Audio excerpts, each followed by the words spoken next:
और मुझे सिर्फ इसी चीज़ की फिक्र है कि तुम अभी ठीक ठाक वीक हो। मिठाई खाओ। इस खुशी में राहिला माँ बनने वाली है। अगर आपने दिल खड़ा करके इस कम उम्री की शादी को रोक लिया होता तो आज एनी का ये हाल ना होता। तबीयत तुम्हारी अभी भी ठीक नहीं है। नाज़रीन, ड्रामा सीरियल मायरी की आज के एपिसोड में आप देखेंगे एनी पहले खुद ही फाहर से कहती है कि फाहर तुम मुझे कॉलेज से ना लेने आया करो, मैं खुद ही आ जाया करूँगी। और अगले दिन जब फाहर एनी को कॉलेज से नहीं लेने जाता तो एनी पैदल ही घर आ रही होती है और रास्ते में उसकी तबीयत ख़राब हो जाती है।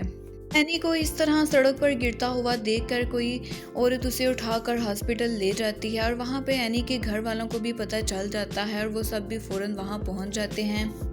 डॉक्टर इस सब का जिम्मेदार तो एनी की कम उम्री में शादी को ही करार देती है और वो एनी की माँ से कहती है कि अगर आप उस वक़्त दिल बड़ा कर के एनी की इस कम उम्री की शादी को रोक लेती तो आज एनी को इतनी तकलीफ़ों का सामना ना करना पड़ता। पास बैठा फाहर भी ये सब बातें सुन रहा होता है और वो सोचता है कि वो अब से एनी का बहुत ख्याल रखेगा। फाहर एनी से कहता है कि एनी अगर तुम ठीक नहीं हो तो तुम्हें कुछ दिन कॉलेज जाने की कोई ज़रूरत नहीं है, तुम्हें तब तक घर ही रहना चाहिए और मुझे तो इस बात की फ़िक्र है कि तुम अभी पूरी तरह से ठीक नहीं हुई। दूसरी जानिब फ़हमी जब समीना से पूछती है कि एनी को क्या हुआ था तो समीना उसे बताएगी कि कम उम्री में शादी की वजह से एनी बीमार रहती है, लेकिन इस बात पर फ़हमी उससे कहती है कि ये सब तो झूठ ही है। आप खुद ही सारा घर एनी और आयशा पर छोड़ जाती हैं जिसकी वजह से एनी बीमार रहती है।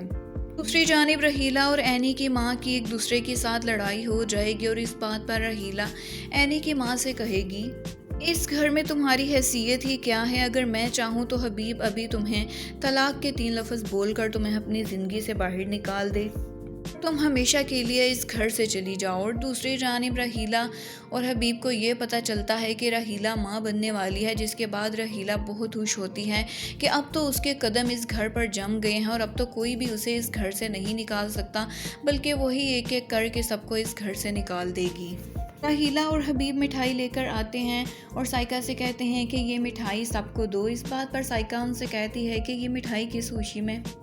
तो हबीब बहुत खुशी से साइका को बताता है कि रहीला माँ बनने वाली है, जिसके बाद पास बैठी आयशा बहुत परेशान हो जाती है और वो वहाँ से उठकर चली जाती है। दूसरी जानिब फराज और साइका जब घर छोड़कर जाने लगते हैं तो समीना को फिर उन पर तरस आ जाता है और समीना साइका से कहती है, तुम तो मेरे शोहर की बहन हो और तुम्हें इस घर में रखना मेरा फ़र्ज़ है, इसलिए बेहतर है कि तुम यहीं रहो। इस बात पर साइका तो बहुत खुश हो जाती है और फराज भी ये सोच लेता है कि अब वो फैक्ट्री में कोई भी गड़बड़ नहीं करेगा।